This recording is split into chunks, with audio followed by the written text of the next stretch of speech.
Hey guys, welcome back to our YouTube channel Tech It Simple. Today, in this video, let's learn about how to reset your online banking password on Bank of America.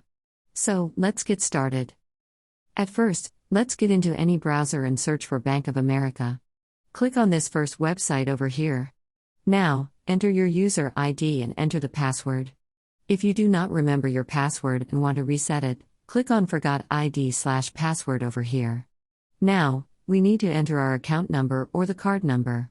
Here it is of 6 digits. Now, enter your social security number, and if you do not have your social security number, simply click on this button over here. Now, we need to enter our account number here. Also, enter the ATM or debit card number. Once you're done with all of this, we'll get a verification, and simply click on Continue. Afterward, we can reset our password. So, this is all we can do to reset our password. Make sure you remember your saving account number or social security number for this, without which we cannot reset our Bank of America password. So, this is all. I hope you liked the video. Please do like and subscribe.